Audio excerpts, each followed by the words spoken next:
Welcome back to Fantasy Dad Duo, where I eat all of my daughter's cheese sticks late at night and pretend it's my wife's fault for not buying more. I'm Jack. This is my co-host Jeff. Jeff, how you doing tonight?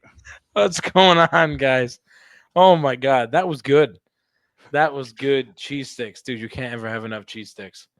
I know. Well, the thing is, they're a snack for me. They're not a snack for my daughter. I like them more than she does. They I'm used eating to them. come. They used to come in like a 40 pack or like a 60 pack, and I think the most they have now is like a 24. Yeah, yeah. Unless you're going to like Costco or something. I'm sure Costco has like a 120 pack that you'll finish in like 4 days. But The crazy thing about like kid snacks is you spend so much money on them.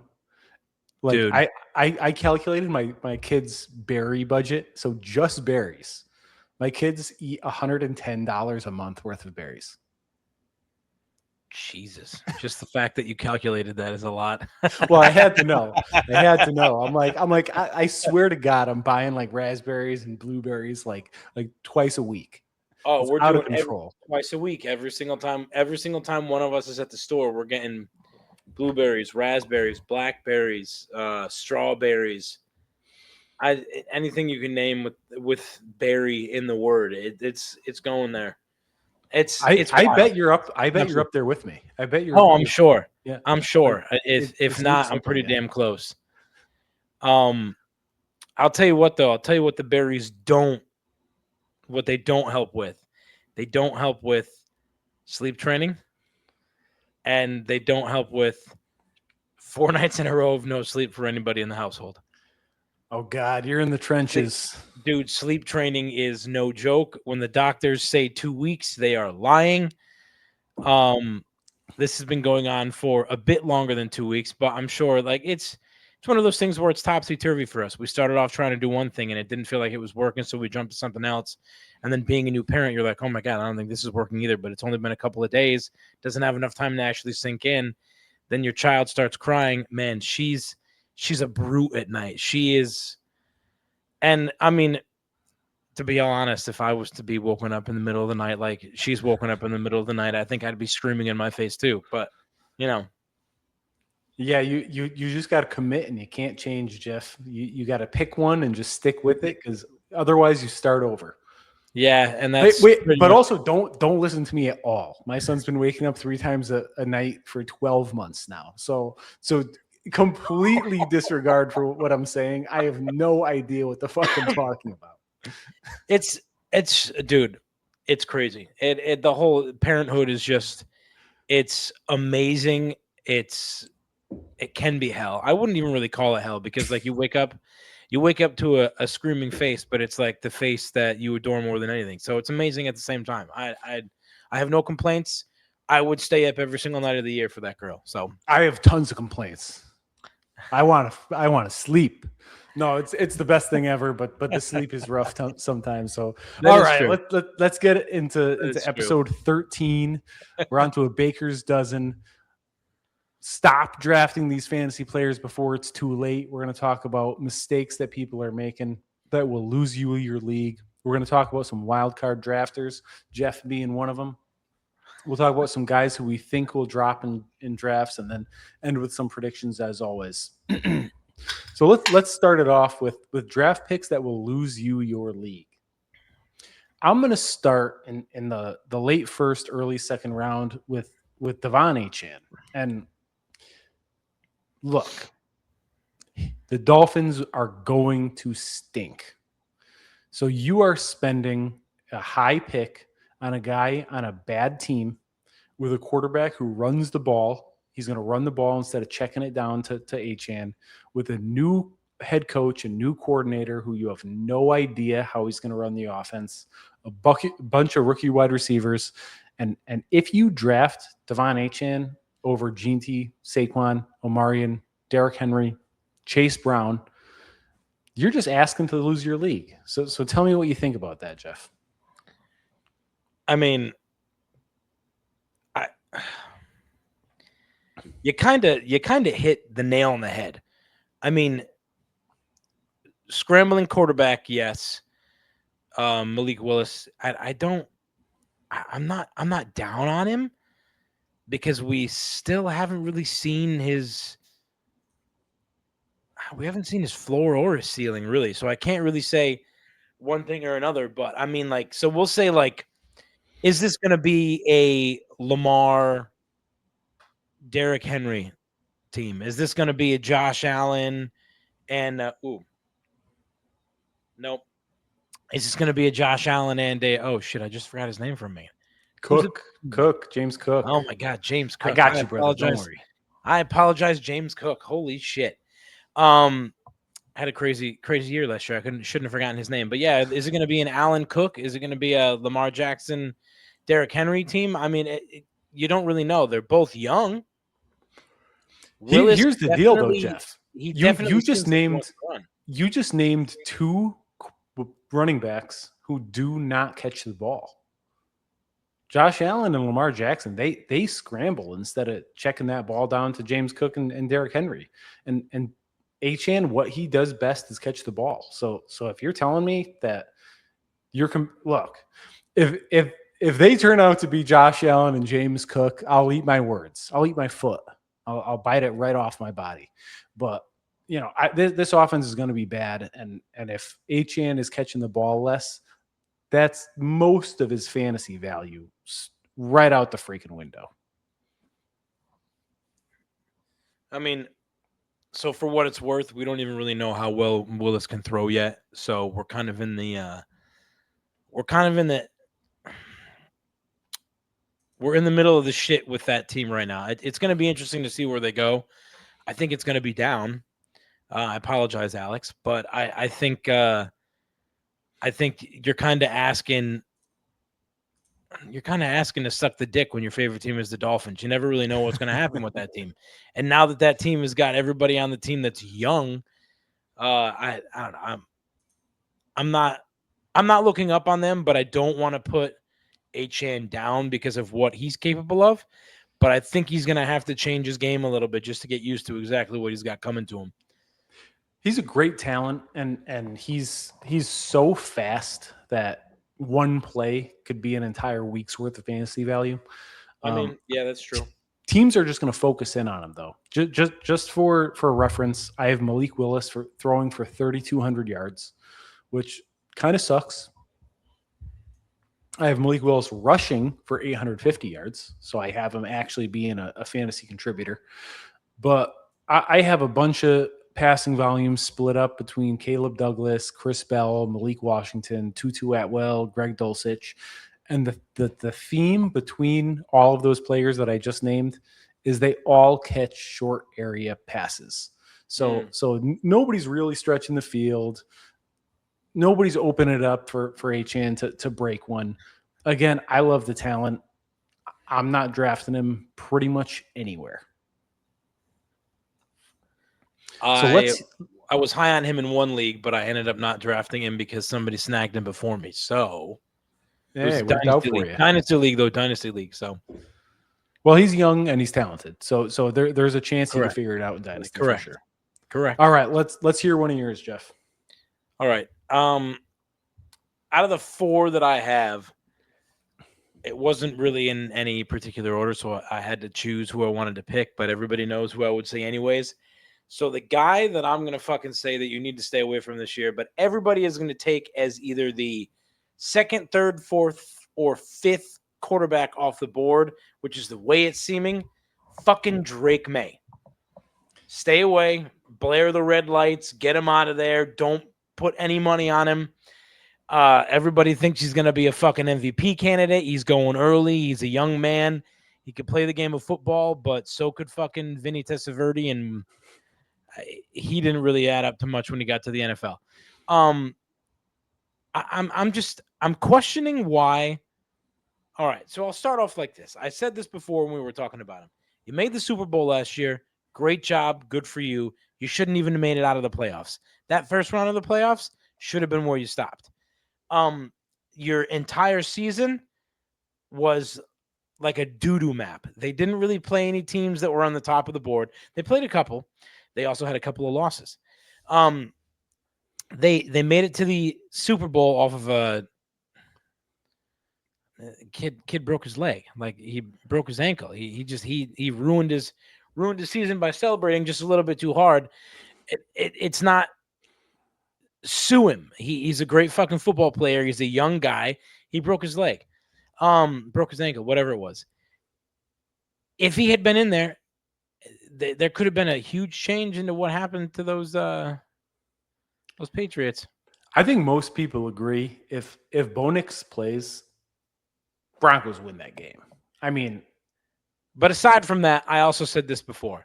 The Seahawks had him in the Super Bowl. The Seahawks showed him what a Super Bowl was, and the Seahawks showed them what a team that deserves to be in the Super Bowl looked like. And I'm not just saying that because my counterpart's favorite team is the Seahawks. I'm saying that because he got his shit pushed in, and he got shown what an actual defense looks like. Not that he didn't play other defenses that were strong defenses in the playoffs, because you assume that every team in the playoffs has a strong defense. I just don't think I don't think he's the guy everybody. He got his butt whooped. Oh, in the playoffs. In the playoffs. He got his butt whooped in the playoffs. He did.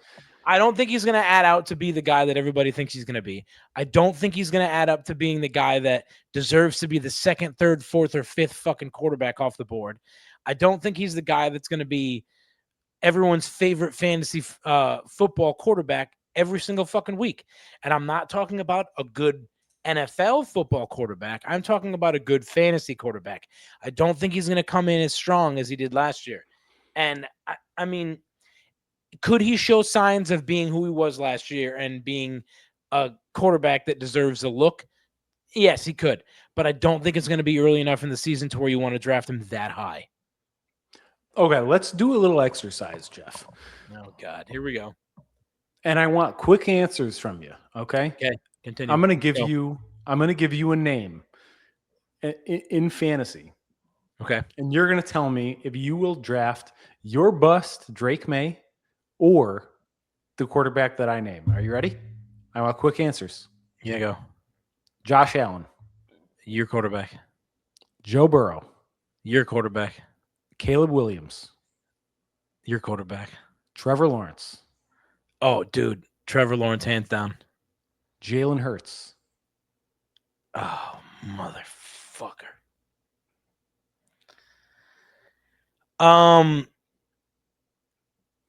Okay, we'll call it a tie. Yeah, we'll call that one a tie. Jackson Dart. How about Lamar?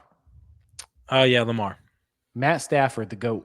Oh, my God. The Go Dogs. Of course. Hands down. Matt Stafford over all those guys. Dak Prescott. The fact that Dak Prescott is an injury-prone motherfucker.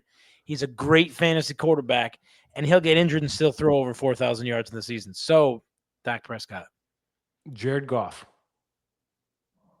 Jared Goff.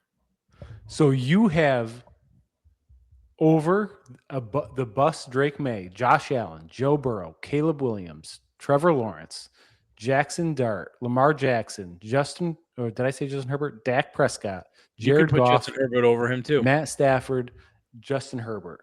That puts Drake Maye down at QB 10, at least. I didn't even go in on Jaden Daniels, Patrick Mahomes. So you have him late. Yeah, I just don't think he's going to be – everybody's bringing him in like he's some sort of pariah. The way that people talk about him, and I mean the way that Patriots fans talk about him, everybody would suck his dick. But I'm probably going to pay for that for some Patriots fans. But they talk about him like he's a pariah, like he's the next Tom Brady. He's Messiah. Not the next Tom Brady. Messiah? What's pariah? What's the opposite? Oh shit! Yeah, I meant Messiah. Oh, that's my bad. Hey, these things happen sometimes. I get my my old vocabulary messed up in this noggin. Everybody thinks he's coming in. He's going to be the next Tom Brady. Tom Brady is literally one of the. I have a few goats that I would like to talk about, but Tom Brady is one of the guys that everybody likes to call the goat. He won a fucking Super Bowl right off the rip. Look, nobody's confusing Drake Maye for Tom Brady. I'm saying the way they talk about him, the mannerisms they use, the excitement that's in the eyes, the shining, shimmering splendor when they talk about this guy, and I'm just not a fan. Next. Drake May will show Jeff the world this season when he finishes as QB2. Oh, fuck you, Jack. Why do you Hey. do things like that? You do things like that just to get a rise out of me, and you know it's gonna work. God damn it. Okay, my next guy, Lamar Jackson, will be a bust this year, and you're investing a third-round pick on him. If we had no concern about Lamar Jackson rushing for 1,000 yards again, go ahead and draft him as the QB2 off the board. Go ahead and draft him in the second, third round. But guys like this slow down. They all slow down after injury. And the offense got worse. They lost Isaiah Likely. Their offensive line got worse. They lost their starting center, who was the best center in the league. Derrick Henry's a year older, so the offense is going to have to pay more attention to Lamar instead of him. They do not have a wide receiver too. I know you like Jacoby Lane and Elijah Surratt, but Zay Flowers and Mark Andrews are leading this passing game, and Lamar Jackson is 1 year older. I see him rushing for closer to 500 yards than 1,000 yards, and that is not a third-round pick. I will say you're correct. I think he's going to drop in rushing yards this year. I don't think it's going to be as low as 500 because I think what you forgot in everything that you just said is that they have a new head coach. Well, what you didn't mention, not that you forgot it. They have a new head coach, and with a new head coach comes new schemes. So what I think is going to happen is while he's going to lose some yardage, I think those new schemes are going to boost him up a little bit because they're all going to revolve around his run game. Everybody thinks because of the injury that he had last year and because of how elongated it was, he's coming back into this year and he's going to be favoring one thing over another, which would be Derrick Henry over himself running the ball. Am I wrong or am I right?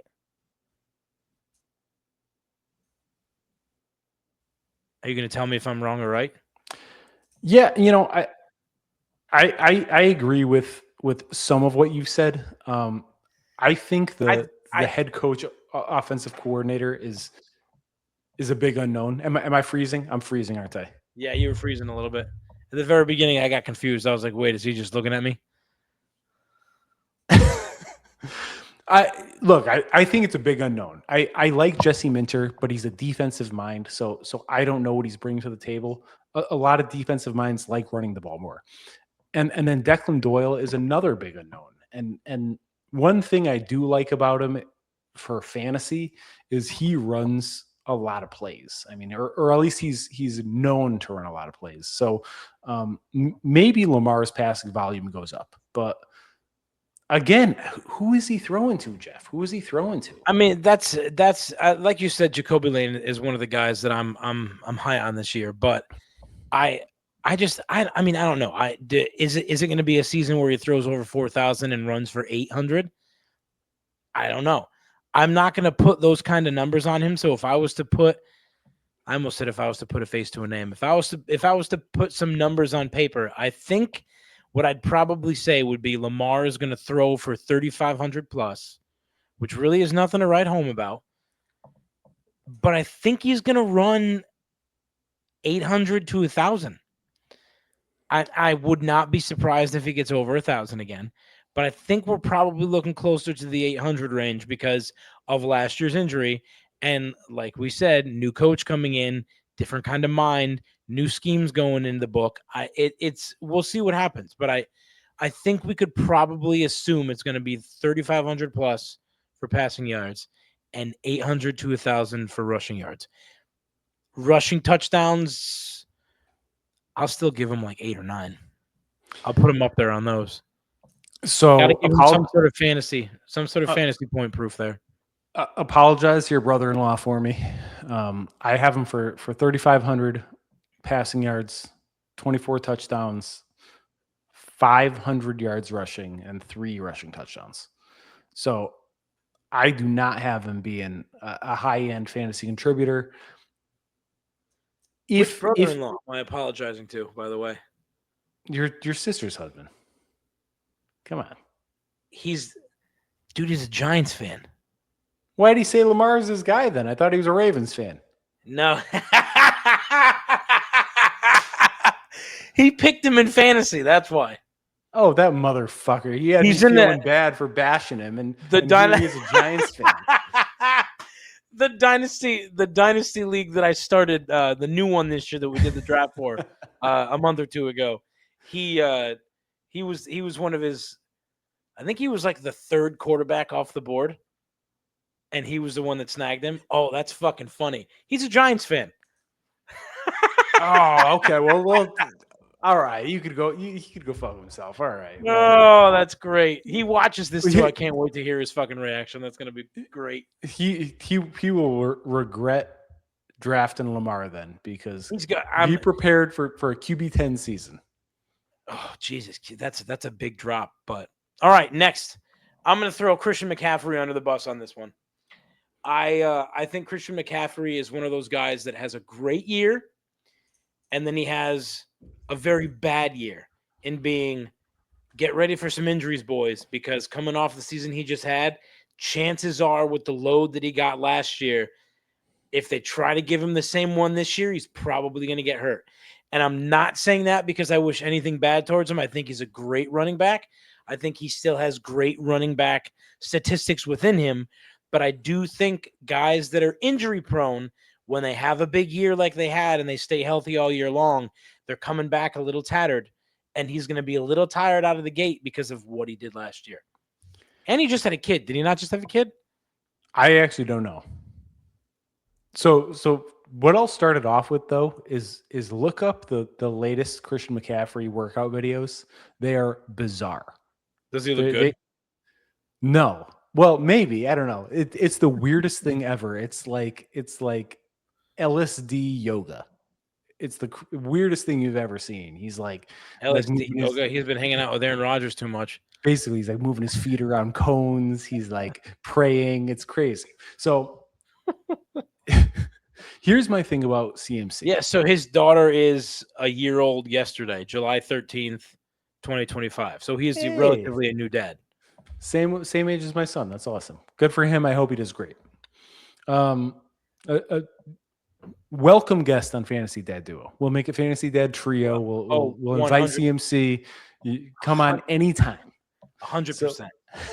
I would love to see him do very, very well. I get nervous because of injuries like that. And for me, it's different for running backs than it is quarterbacks because it's a little bit easier. My cat just scared the hell out of me. Oh my God. It's a little bit, I looked to the side and she was like, it's a little bit easier for quarterbacks to stay out of harm's way if they're good at staying out of harm's way. And you're not like a Daniel Jones who just can't get his foot out of the shit. He just likes to step in it all the time. But I would like to see Christian McCaffrey come back and have another great year. But I don't see it being as great as it was. And it's, for me, age has got nothing to do with it. It's just all about that injury. You know, we've seen two things that make me deathly afraid of Christian McCaffrey. One, he has more seasons under 500 yards rushing than over 1,000. And that's 1, 2, 3, 4, 5 seasons under 500 and 4 seasons above 1,000. So that's an indicator that he does not stay healthy. Is it almost every other? Oh, it's no. So it's I'll give you the numbers because he's been in the league a long time now. Yeah, yes. It's 400, 1,000, 1,400, 200, 400, 400, 700, 1,500, 200, 1,200. So he had a long stretch in there where he was not productive. It was a lot of injuries during that time too. A lot of injuries. Yeah.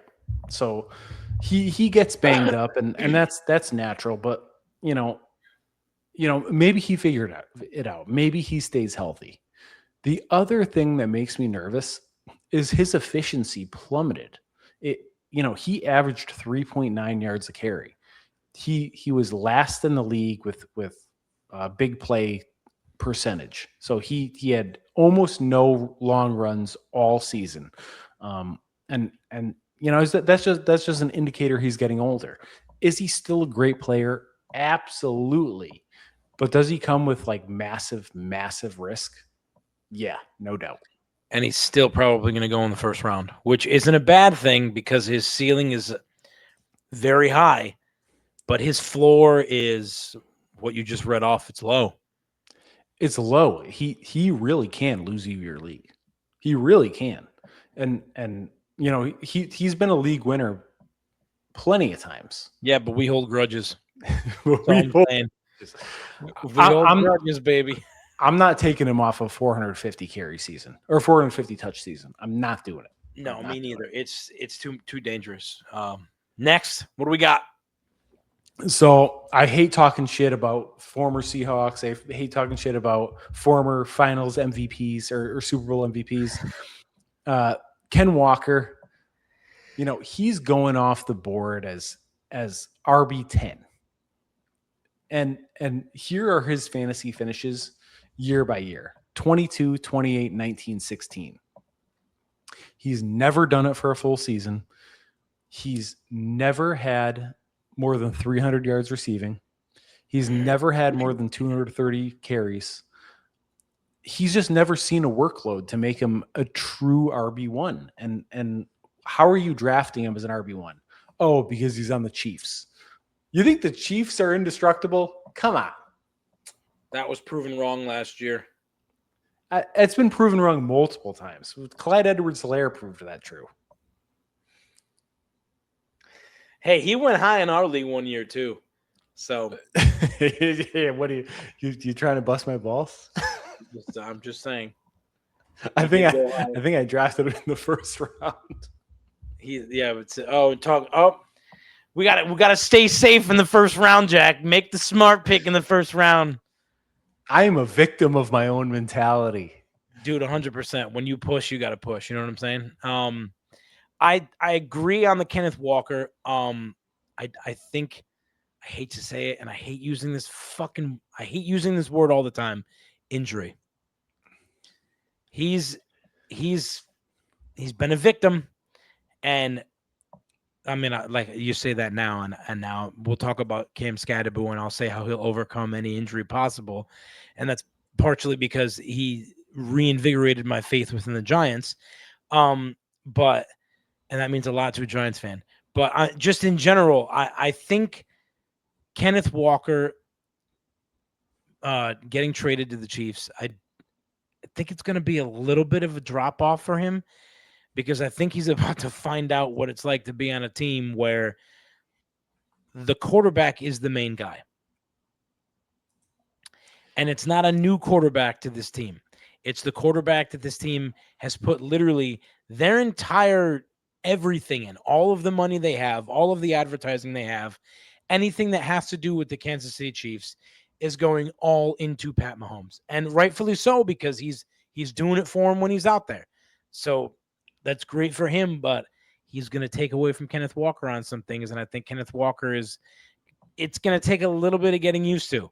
I don't see him getting 230 touches this year. I don't.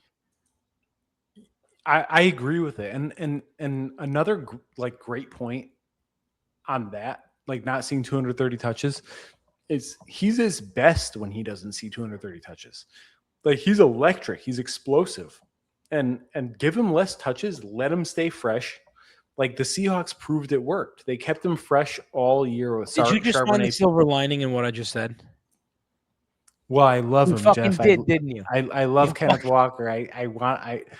He's a great player, but he just needs less touches. I will never talk bad about Seahawks players. It will not be done.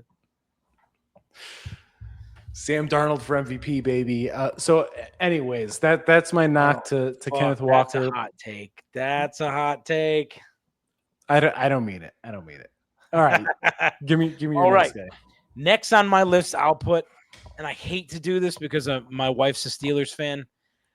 DK Metcalf. I'm gonna throw him in there, and because I'm the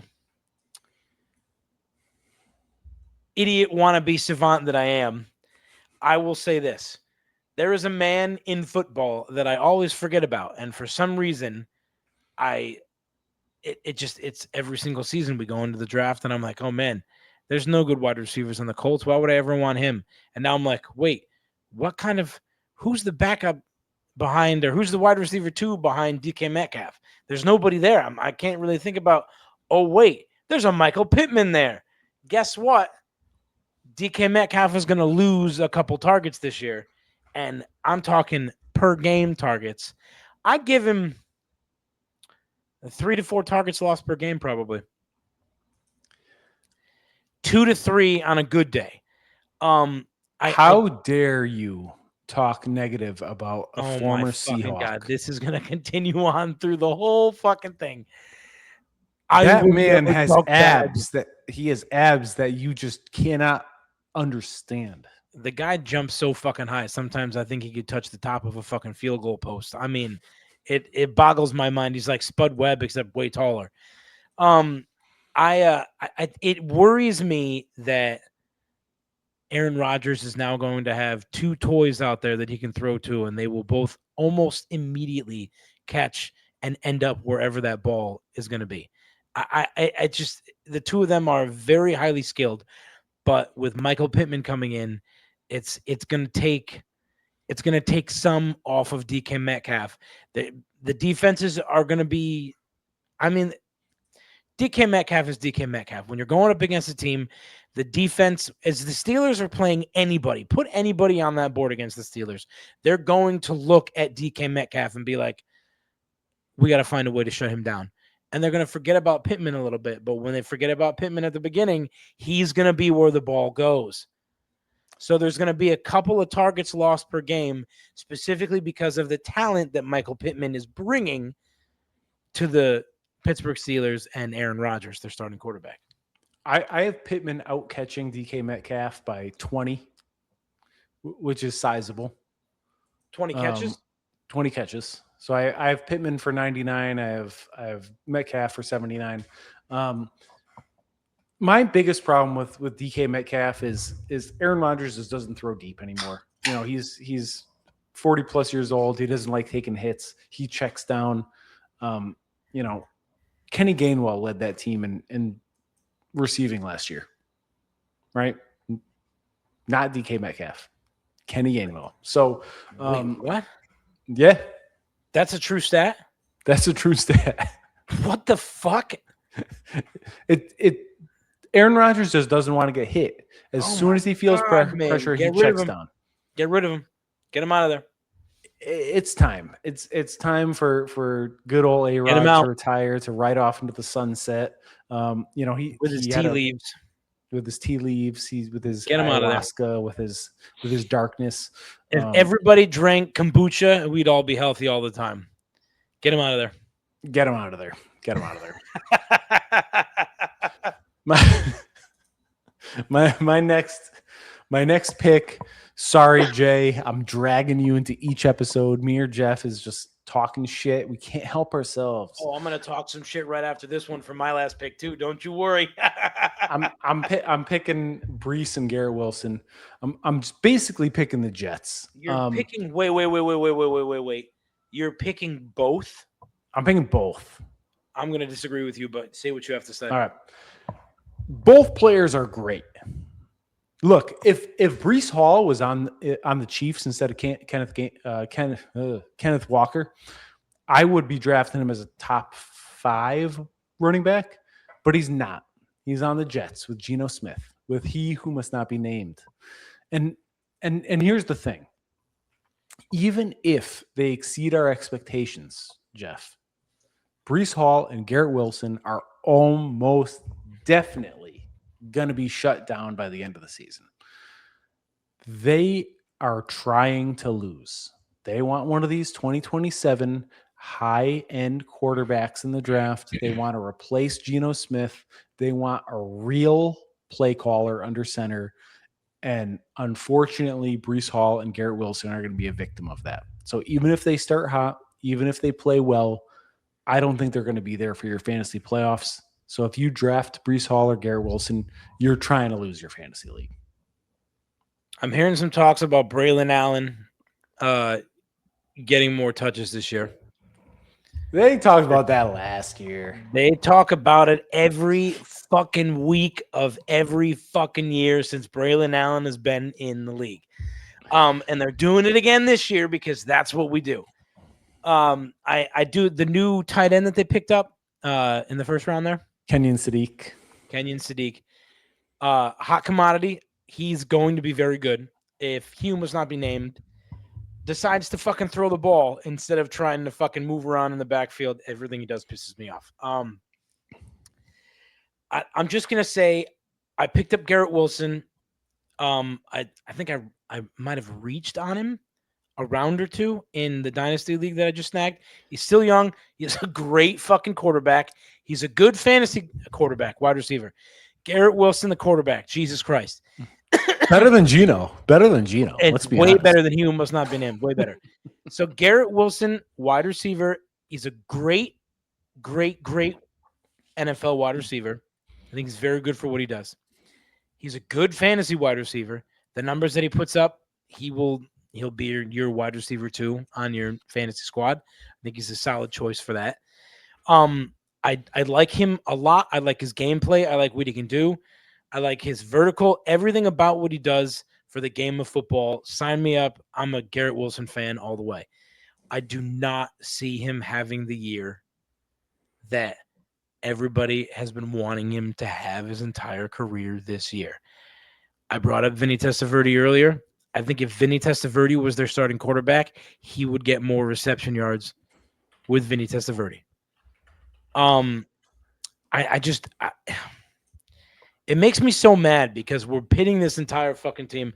I won't even say it's up top. I won't say it's the coaches. It's all riding on he must not fucking be named because I did not see what I thought we were going to see last year on the Raiders, and I'm assuming we're not going to see it again. Now, if he has a better year than Aaron Rodgers did when he was on the Jets that last year, I'll shut my mouth. But I doubt that's even going to happen because Aaron Rodgers had the best year for a Jets quarterback since Mark Sanchez. I will say it's like actually kind of disgusting that Geno is one of the better quarterbacks that the Jets have seen. He did good on we got Seahawks. Yeah.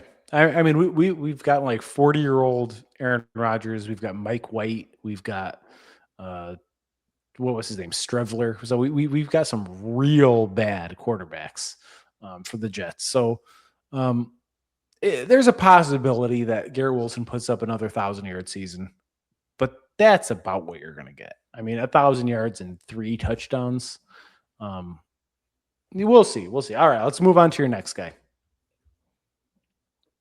All right, the next guy you got to stay away from because the 2 younger men that are going to move in front of him very quickly in the year. I'll name them first because this guy is so low on my fucking list. R.J. Harvey, Jonah Coleman. In that order at the beginning, that could also change, but R.J. Harvey is going to keep on taking those passing yards away as far as the backfield goes. He's going to be the highest in the passing yards of the backfield because he can catch and he's got that on lock. I think he proved that last season. J.K. Dobbins, Jay, I apologize. I'm going to drag your name through the fucking mud again. I'm not going to do that. We all love Jay. He married me and my wife twice, so he's a great guy. He married each of you. It's like a throuple. It's fucking wild. Absolutely wild. The wedding video, his voice is like the narrator for the wedding video. It's fucking nice. Oh, that's awesome. It's fucking nice. Oh man, I was happy thoughts and I lost my bad thoughts on J.K. Dobbins. Oh, no, drag Jay time. All right, so he is going to J trade you no matter what this season with J.K. Dobbins because of the year that he had last year. And it wasn't even a full year. It was like 11 games that he had that was amazing last year, maybe 10. J.K. Dobbins is going to come into the season probably as the RB1 on that team. I think directly after game 1 or 2, that will probably change because the shining lights the very two blaring lights behind him are going to be perfect. Obviously, we saw RJ Harvey was perfect for the Broncos last year. I think Jonah Coleman is going to be perfect because Jonah Coleman and RJ Harvey would be the community backfield that you want because they complement each other very nicely in what they're good at. And I don't think you need J.K. Dobbins pushing up the caboose on those two guys because nobody wants Jay to try and trade him for like your wide receiver one. Like nobody wants that. Look at these last he'll 3 try. games that he had. Nobody wants that. You know he'll try, and I actually agree that RJ Harvey and Jonah Coleman are a better complement to each other than JK and RJ Harvey, because when Jonah Coleman's on the field, you don't absolutely know what's going to happen.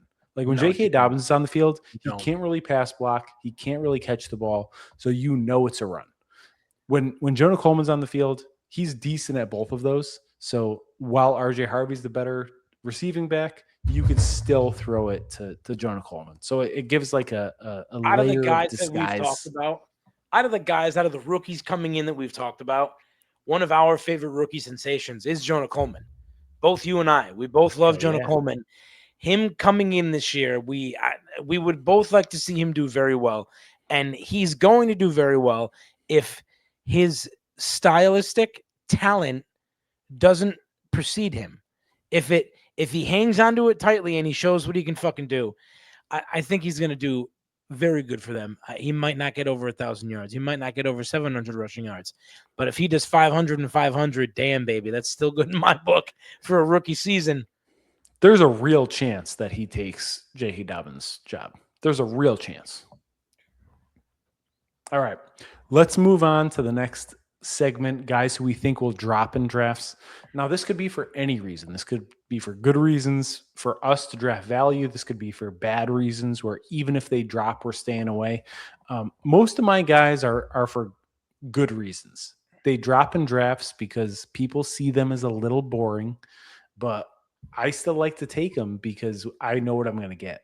So I'm going to stay pretty quick on these because we're, as always, running late. And my first guy is going to be Kyren Williams. Kyren Williams, year after year after year, drops in drafts, and year after year after year, he produces. His running back finishes in the past 3 years are RB9, RB7, RB6. He's had 1,100 yards and 10 touchdowns in each of those 3 seasons, which is absurd. And you're going to say to me, Jack, don't you like Blake Corum? Didn't you just talk up Blake Corum two episodes ago? Yeah, I totally did.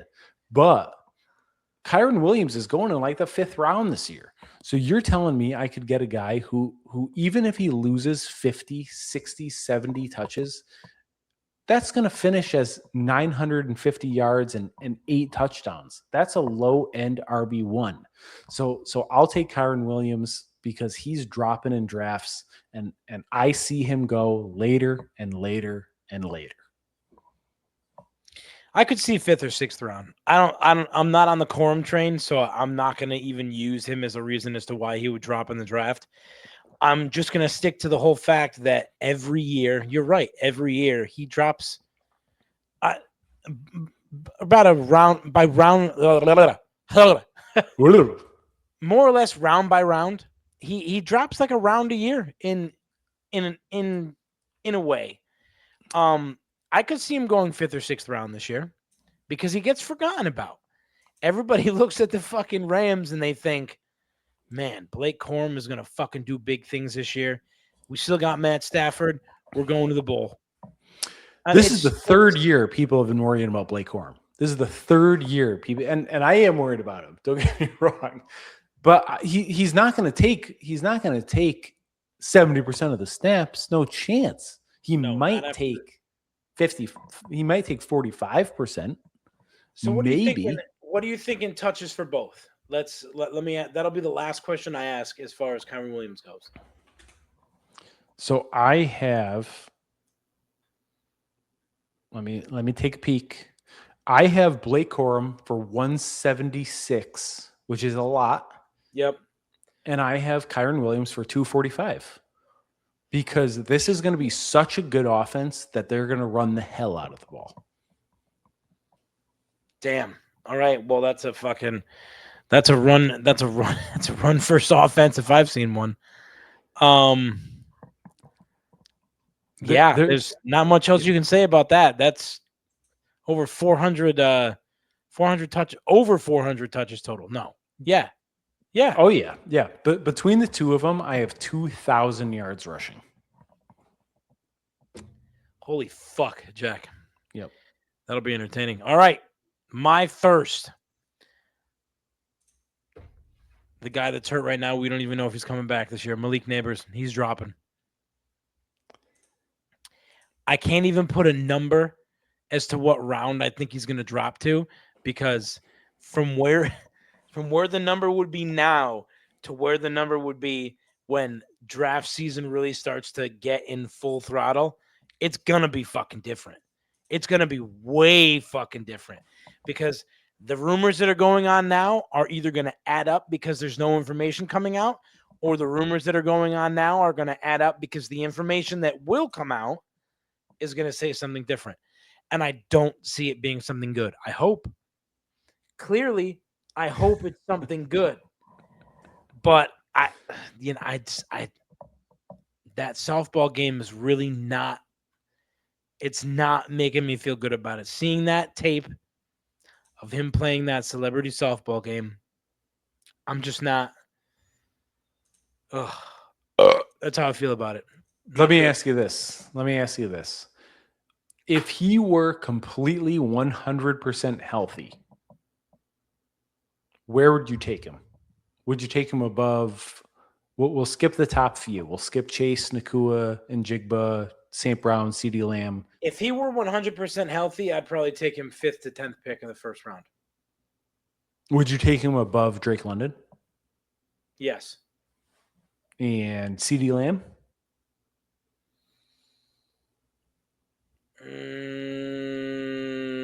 No. No. Okay. So that would put him 1, 2, 3, 4, 5. That'd put him around wide receiver 6, which basically puts him at the end of the first round. Yeah. So I did a mock the other day. I got him in the 4th round. So he's dropping. There's no doubt that he's dropping. It's going to go further than that. I think it might. And even if further than that is just the 5th round, did you get him in the beginning of the 4th or the end of the 4th? Smack in the middle. I think I was 6th pick. So smack in the middle of the 4th round. I'll see him. I see him dropping a little bit more than that. I don't know. I'm uncomfortable about the whole situation. It's worse because I'm a Giants fan. I'll take him there all day. Yeah, dude. Anybody would take him there all day. Give me that value. Give me that value. Anyone would take him there all day. All right, you're next.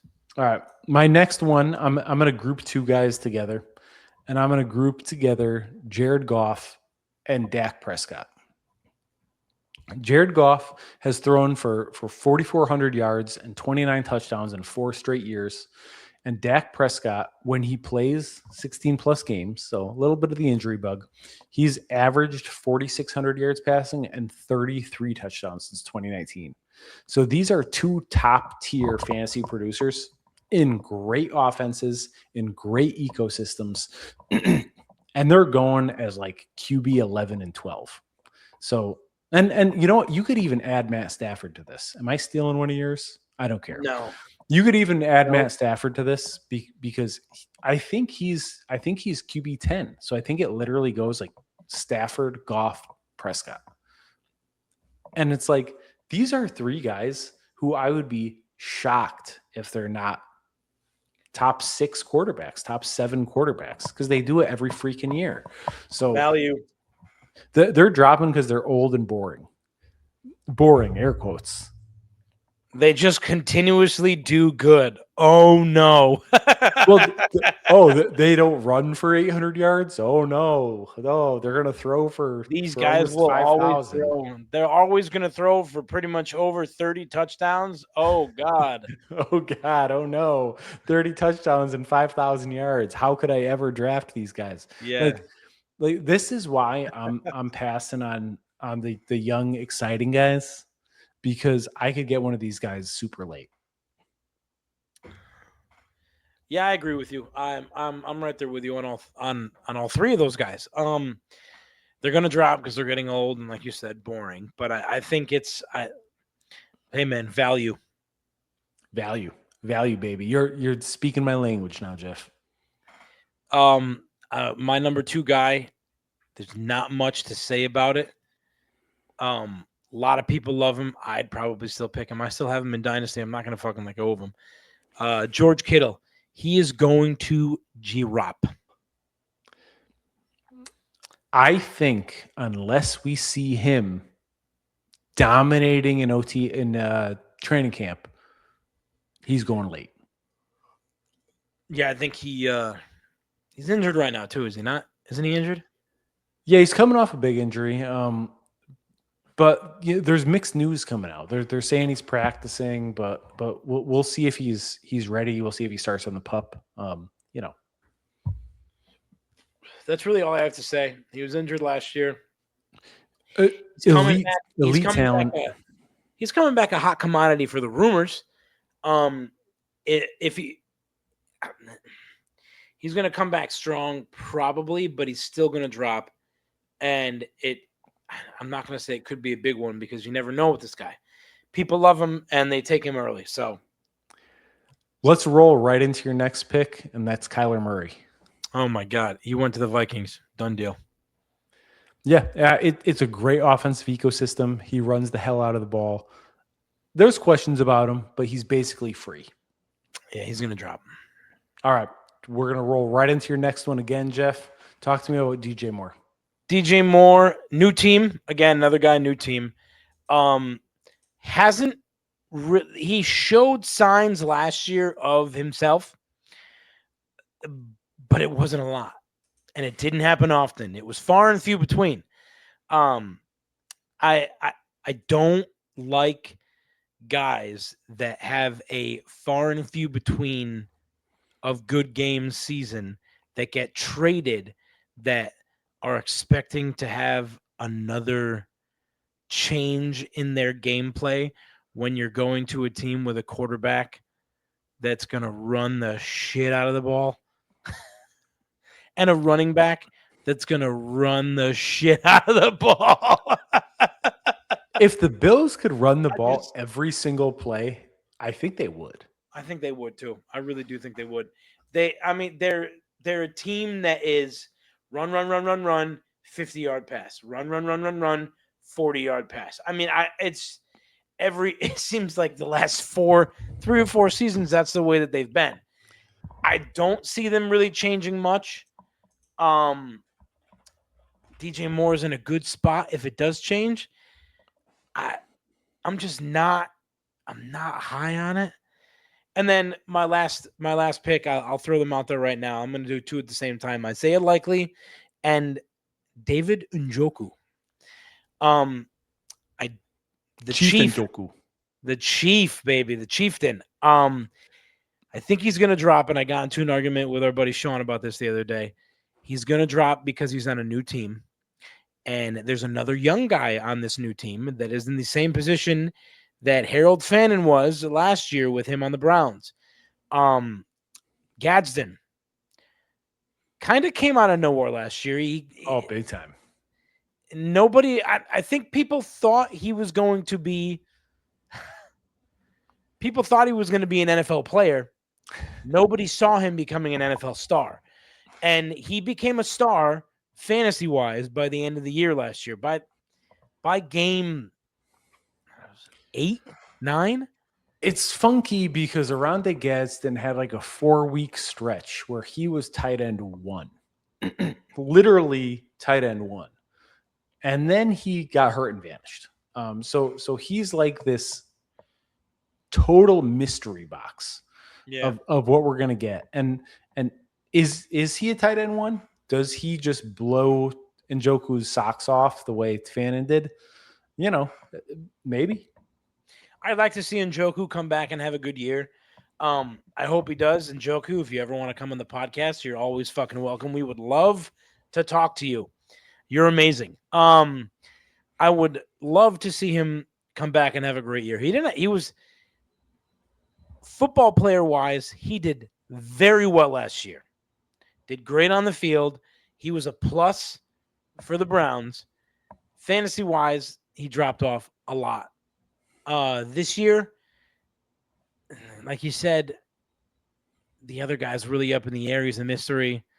We're kind of like, what's going to happen? I wish we had a one of those. What are the ladies with the cards? Oh, tarot card reader. I thought you were going to say crystal ball, like a normal person.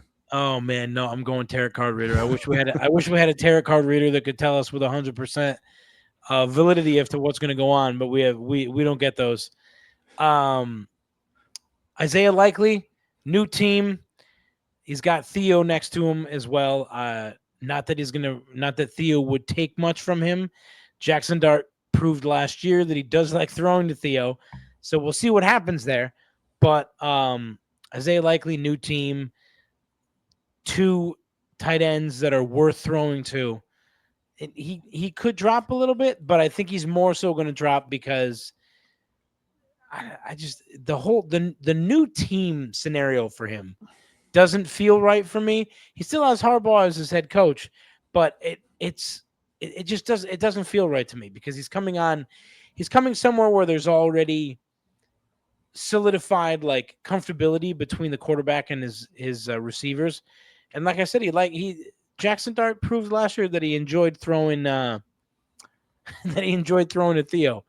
And everybody's got to get used to Cam Scadaboo just yelling obscenities in the locker room. So, if you're not used to a guy that's just happy as fuck and high on life at all times, it could interrupt your gameplay a little bit. I like the Harbaugh connection, and Isaiah Likely's never really put up a good stat line in his career. He has like these, but his name's always been there. He's always been in the chat. You know what I mean? Well, Harbaugh always talks him up. So, maybe this is the year, but look, if I skip every single tight end and I'm in my last round, I might snag him just for a sniff of upside, but that's where I think he'll go. I think he's going last round of the fantasy draft. My last guy, I'll tuck him right into that in Njoku conversation. Trey Harris, I don't think he's actually going to drop because he's basically going undrafted right now, but I just want to talk about him. Everybody's talking about QJ. Everybody's talking about Ladd as being these super high like fantasy values. Like there's like a 50-50 shot in my mind that Trey Harris takes QJ snaps. Like he flashed a little bit last year. He showed durability. He showed downfield prowess. He showed over the middle prowess. He's a good player. And QJ drops the ball like every 5th target. So I think that there's a chance the Chargers get some consistency on that field and put Trey Harris out there instead of QJ. Everybody's talking like QJ's like a lock-in like starter for that team, and I'm just not so sure. I think Ladd is. I'm not so sure about QJ. So I think Trey Harris has a chance there. Who's that wide receiver 1 on that team? Chargers. In terms of targets, it's going to be Ladd. I'm almost positive. So you're saying that the wide receiver 2 slot is just wide open? I think that downfield threat is wide open. I think it's wide open. And QJ, I'm just not so sure. He's so inconsistent. I mean, inconsistent, you could be inconsistent and still get 1,300 yards in a year as a receiver. If QJ gets 1,300 yards in a season, I will lose my mind. There's that would be no chance. That would be too much of a hot take for me. I could see Ladd doing it, but I could not see QJ doing it. T.O. was pretty inconsistent, and he got 1,600 yards, and so yeah, it is possible, but I just don't think QJ's that type of talent. I mean, you gotta be elite. Yeah, I would inconsistency for elites is a lot different than those who are in the B grade. That's right. Right, let's talk about some wild card drafters. You would do 1 million mock drafts, and some crazy person like Jeff will come in and mess you up because he will draft totally off the board and the entire mock draft will get scrambled. Jeff, how do you deal with unpredictable drafters and do you consider yourself one? I do consider myself one because I'm the guy that in an IDP league will take a fucking defensive player as fucking fast and as soon as possible. If I have a full 10 rounds of picks in a row and I haven't traded any of those, and I don't know if that's ever happened, and I'm still picking fucking defensive players too early. But if I have a full 10 picks in a row of rounds, 10 rounds in a row, 1 through 10, no interruptions with trades, I'm probably picking 2 defensive players in that 10 rounds. Should I be doing that? No, absolutely not. But would I be doing that? Yes, I absolutely would be. And the reason being is because it does 2 things for me. First and foremost, it gets me my guy. And then second, it really fucks people up because the minute that everybody is like, and Jay, I don't mean to bring you back into this, but you love it when I do this. My 7th round defensive picks are something that Jay waits for and hopes for every single year because everybody's like, it's 7th rounders coming up. Jeff's taking his defensive player. Who's it going to be this year? Is it Buddha? Is it Blake? Blake's not in the league anymore. He's fucking selling fake Pokemon cards. But where it's a crazy thing to me that I haven't won. It's not. I do too much risky fucking bullshit. I look up a couple different drafting styles every single year and I see what people are doing, but nobody reflects on that IDP league that just loves defensive players like ours does. We have an 8-man league and we have, oh man, is it 7 or 8 fucking defensive players? I think it's 8.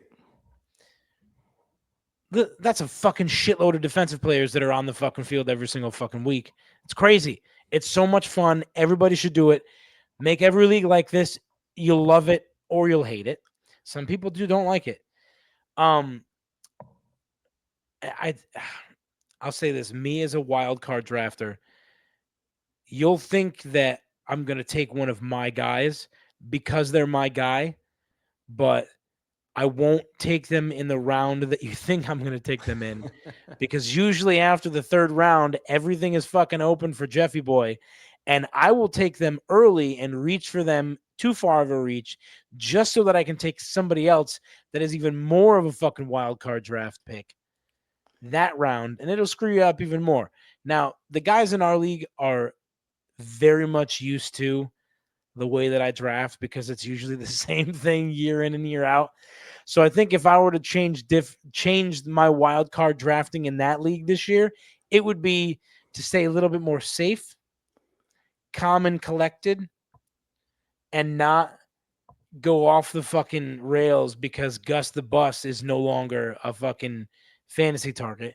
But I mean, Jeff, if you draft in a sane way this year, it'll be like a wild card draft. It's gonna fuck people up. Nobody is going to expect it. It's gonna fuck people up. It will. It will.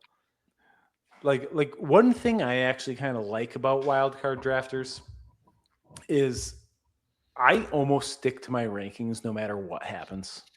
Like even if the draft is going off the rails and you know all the quarterbacks are going, if my highest ranked player is a tight end, I'm probably taking a tight end. So I kind of like wild card drafters, like screwing things up for everybody because I just stick to my rankings and I might have bad quarterbacks, but if I have bad quarterbacks, that almost definitely means that I have great running backs and great wide receivers and great tight ends. So, you know, you kind of have to take the good with the bad. And I don't consider myself a wild card drafter at all. I just stick to the rankings and draft who I draft and trust it. But, my last word about wild card drafters, to the other ones that are out there, to anybody else that might be listening or watching this, I think Uncle Ben said it best: with great power comes great responsibility.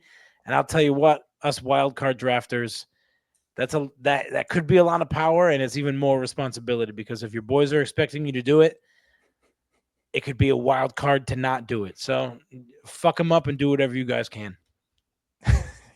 Hell yeah. Uncle Ben reference. Love it. All right, Jeff. We're going to go on to predictions to wrap this show up. And these are all defensive focused predictions. I have a little list there on the sheet for you. That is where the last year teams finished. So it's sorted by points per game against. And then right next to that is yards per game allowed. So you could see there the Cowboys allowed the most points, and they allowed 6,400 yards total against them. The first prediction is, what will the worst defense in the league be by points allowed? And I'll go first. I'll give you a chance to look at that list and to formulate your opinion. I'm going to take the Dolphins. They were pretty bad last year, and they were the 9th worst defense in the league. They lost both their edge rushers. No, they lost both their edge rushers. Their top edge rusher is Chop Robinson. They lost Minkah Fitzpatrick. They have some pretty good middle linebackers, and that's about it. So I'm picking the Dolphins, and you know there's some other real bad teams out there and on the defensive end. So you have some good ones to choose from. Yeah, I'm going to choose the Jets. The Jets is a good one also because they have incentive to be bad. I get a little nervous about them every year because every once in a while they'll come out there and they'll actually look like an older Jets defense. You remember when they made the championship game 2 years in a row? Their defensive side of the ball was top tier back then. That was a long time ago. It is no longer top tier. But every single year, they come out and they'll play a top tier team that's good on both sides of the ball, and the Jets will look like a fucking squad. It happens every fucking season. Usually happens within divisional games with them. But I don't see them. I don't really see anything good happening there. So yeah, they got Minkah Fitzpatrick. They grabbed Demario Davis back. Both players are getting older. Yeah, that's an old Demario Quincy Davis. Williams. That's an old Demario Davis. They lost Quincy Williams. They lost Quinnen Williams. They really have no juice up the middle. I think that's a great pick. All right, best defense in the league by points allowed. I'm a homer. I'm picking the Seahawks. You know, they lost a couple key cogs. They lost Kobe Bryant. They lost Boye Mafe. They lost Kobe Bryant to the Bears. That's a good get. And they lost Boye Mafe to the Bengals. That's another good get. But they just got studs. Like Devon Witherspoon and Nick Emanuwari are two D-backs who are literally the best in their league at their position. They got Leonard Williams in the middle. There's no other possible reason that you could be picking them right now other than the fact that they're a top-tier defense. There's absolutely no other reason why you'd be doing that. They were the best defense in the league last year by a mile, and they were, but I think Mike McDonald is a defensive-minded head coach. He is. I think there's a reason why they won the Super Bowl last year. Yeah. And it wasn't just Kenneth Walker. But I'd have to say I do think their defense is going to get not stunted, not overshone. Their light is going to be a little less bright compared to the Texans. I think the Texans are going to come out this year. They were number 2, 3, 2, right? Number 2 last year. Yep, number 2.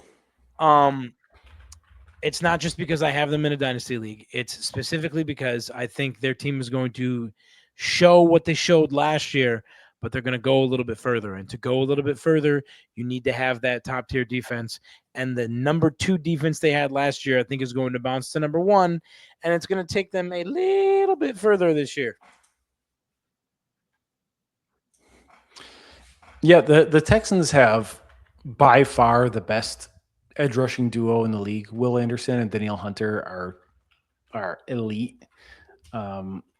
and they got Aziz Shair in the middle, D'Amico Ryans as the head coach, who's just such a good defensive mind, and that's also the game they want to play. So that's a good guess. I'll also throw a couple other teams, just out there, food for thought. I think the Packers are going to be great if what's his name, Micah Parsons is healthy. I think the Rams are going to be way better with those two starting corners from the Chiefs. And then the Broncos, of course, they're just a great defensive team. So I think those Texans and Seahawks are probably the two I would be deciding between, but there's some good ones. You kept on talking about now the good final. ones. All I could think about, you kept on talking about the good ones. All I could think about was where I was going to be drafting Shair this year. Too high. That's Here's an IDP hack for you, Jeff. What you really want for middle linebackers is great middle linebackers on bad teams, because bad teams have their defense on the field a lot, and those great middle linebackers will rack up tons of tackles. So that's what happened with Jordan Brooks last year. That's what happened with Devin White last year. So that's a little hack for you to keep in mind. Great middle linebackers on bad defenses. Okay. Most improved. I wish I didn't give out like one of my secret ingredients. That's how I draft middle linebackers. All right. Most improved. And then you trade him to me because you want somebody else and it fucks you over. Stop. It's happened quite a few times. Most improved defense by points allowed. Giants. Says the Giants fan. So the Giants were the 7th. Oh, I'm sorry. You wanted me to say that they were going to be the best defense like the Seahawks fan said? Fuck you, Jack. So the Giants were the 7th worst defense last year. They bring in a really good defensive-minded head coach in Harbaugh. Yep. And they bring in Arvell Reese. So and Tremaine Edmonds. So it's definitely possible. What about that superhero named linebacker they snagged? Which one? Sonny Styles. Sonny Styles is on the Commanders, Jeff. Come on. Oh, fuck. Who'd they take in the first round? Arvell Reese. Oh, that's who they snagged, though. God damn it. Look at me. Today is not my day, Jack. I'm having a bad day. Hey, it happens to the best of us. Oh, all right, man. We'll wrap it up with this one. I think the Cowboys are going to have the biggest improvement. They were the worst defense in the league. They added Kenny Clark. They added Quinnen Williams midseason. They started to look better. They're going to be healthy. I almost think they're going to be the most improved just because they were so bad that they're going to get better by like 100 points and still be one of the top 10 worst. It's gonna be hard to see whether or not they actually get better too, because their offense is going to be so good that everybody is going to be paying attention to their offensive side of the ball. Their offense is going to score so many points that it's not going to matter how much their defense gives up. Yeah, and another team I'll just throw out there for food for thought is the Titans. They didn't get that much better on defense, but they have just a lot of really good defensive-minded coaches on that team. Robert Saleh being one of them. So Titans, I think, are one to look out for. All right, so that'll do